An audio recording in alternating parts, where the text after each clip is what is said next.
चुनावी समर में 9 चरणों में से 4 चरण पूरे हो चुके हैं, पर बीजेपी और उसके पीएम कैंडिडेट नरेंद्र मोदी के लिए अपने ही ज्यादा मुसीबत बनते दिखाई दे रहे हैं। ताज़ा मामला पार्टी के सीनियर नेता मुरली मनोहर जोशी से जुड़ा हुआ है। एक निजी चैनल से बात करते हुए पार्टी के सीनियर नेता जोशी ने मोदी लहर को मानने से ही इनकार कर दिया। जोशी ने कहा है कि देश में मोदी की नहीं बल्कि बीजेपी की लहर है। जोशी के मुताबिक मोदी लोकसभा चुनाव के पीएम कैंडिडेट के तौर पर मोदी बीजेपी के नुमाइंदे बन रहे हैं। यही नहीं, जिस गुजरात मॉडल की बखान पर मोदी देश भर में प्रचार कर रहे हैं, जोशी ने उस पर भी निशाना साधा है। जोशी ने कहा है कि ये एनडीए का आदर्श नहीं है। वाराणसी से सांसद और वर्तमान में कानपुर से बीजेपी उम्मीदवार जोशी के मुताबिक विकास के गुजरात मॉडल को बाकी राज्यों में अपनाना संभव नहीं है। जोशी ने जसवंत सिंह को बाड़मेर से टिकट न दिए जाने और इस पर विवाद करवाने पर भी चुप्पी तोड़ी है। जोशी ने कहा है कि जसवंत प्रकरण से पार्टी बच सकती थी।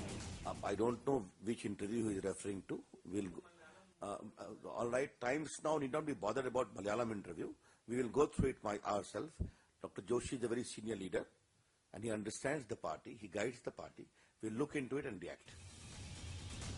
उधर बीजेपी के वरिष्ठ नेता लालकृष्ण आडवाणी भी अब कहने लगे हैं कि अब की बार मोदी सरकार। मोदी की तारीफ करते हुए आडवाणी ने कहा है कि अगली सरकार बीजेपी की ही बनेगी। आडवाणी ने आगे कहा है कि पार्टी उन्हें जो जिम्मेदारी सौंपेगी वो निभाने के लिए पूरी तरीके से तैयार है।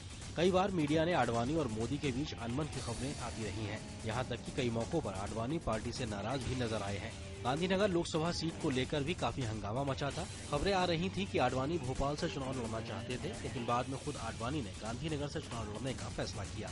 पिछले कई मौकों पर आडवाणी मोदी की तारीफों के पुल बांधते दिखे हैं। कुछ दिन पहले जब आडवाणी नामांकन दाखिल करने गए थे तो उनके साथ मोदी मौजूद थे। मोदी ने यहाँ तक कहा है कि मैंने आडवाणी जी की उंगली पकड़कर सब कुछ सीखा है। अभी की सरकार जाएगी और भाजपा की सरकार आएगी।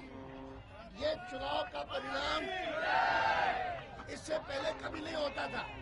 आप ये कहना चाहते हैं कि अब की बार मोदी सरकार? इस बार नरेंद्र भाई मोदी के नेतृत्व में सरकार बनेगी, इसमें किसी को संदेह नहीं है।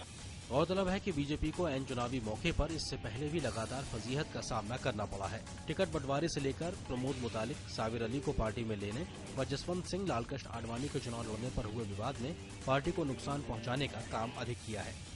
जहां तक सवाल जोशी का है तो वह इससे पहले वाराणसी से मोदी की उम्मीदवारी के मामले पर भी उनकी नाराजगी खुलकर सामने आ चुकी थी। काफी मान मनोबल के बाद ही जोशी वाराणसी से अपनी सीट छोड़ने को तैयार हुए थे। चुनावी समर में विरोधियों से जूझ रही बीजेपी के रास्ते में अब सीनियर नेता मुरली मनोहर जोशी का ताजा बयान नया विवाद खड़ा कर सकता है।